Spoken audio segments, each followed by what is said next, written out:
అమ్మా ఇప్పుడు మీ హస్బెండ్ ఎవరమ్మా ఎవరు వెళ్ళారు? మారుపల్లి చిన్నప్పన్న. ఇక్కడ విశాఖపట్నం విజయనగరం ఏ జిల్లా? మాది విజయనగరం జిల్లా. బ్రతుకు తెరువుకి మేము ఇక్కడికి వచ్చాం. ఇక్కడ మా ఆయన బోట్కి వెళ్తారు.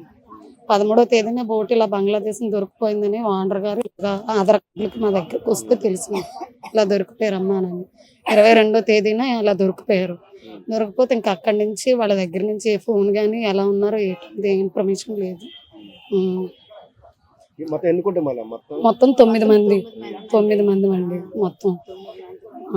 అక్కడి నుంచి వాళ్ళ దగ్గర నుంచి ఏ ఫోన్ కానీ ఏమీ లేదు. వాళ్ళు ఎలాగున్నారు ఫోన్ చేయిస్తామనేసి అన్నారు కానీ అక్కడి నుంచి వాళ్ళు ఏంటనేది కూడా మాకు తెలియదు. అసలు వాళ్ళు ఎలాగున్నారు అనేది ఒక ఫోన్ కానీ ఏమి వాళ్ళ దగ్గర నుంచి ఏ సమాచారం కూడా లేదు.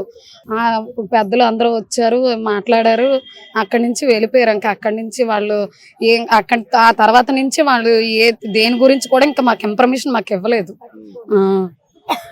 అదే జరిగింది.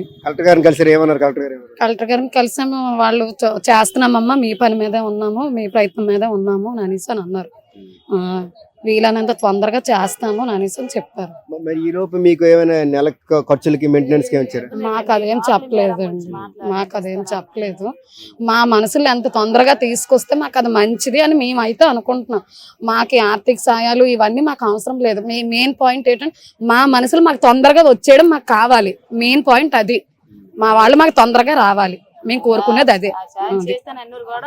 హస్బెండ్ వేరే బోట్ పని చేస్తున్నాడమ్మా? లేదండి, ఇదే బోట్ లో. సొంత బోట్ ఏం కాదు, వేరే బోట్ లోని ఈ 9 మంది వెళ్తారండి. డ్రైవర్ వీళ్ళ ఆయన గారు డ్రైవర్. వీళ్ళు కూలికి వెళ్తారు వాళ్ళ దగ్గరికి. వాళ్ళ బోట్ మీద వీళ్ళు వెళ్ళి పని చేస్తారు.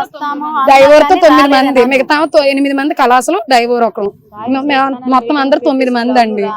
ఈ 9 మంది వాళ్ళ దగ్గర పని అది చేస్తే వాళ్ళకి కష్టపడడం అది చేస్తారు. బోట్ ఇక్కడదే, ఇక్కడికి సంబంధించిందే బోట్. ఓనర్ గారు కూడా ఇక్కడే ఉంటారు. మేము బతుకు తెరువుకి ఏంటంటే మా జిల్లాలు వదిలేసి మేము ఇక్కడికి వచ్చి బ్రతుకు తెరువుకి మేము ఇక్కడికి వస్తాం అంతే. ఆ గంగలోకి వెళ్తే కష్టపడి ₹1 ₹10 తెస్తే మాకు జరుగుతుంది.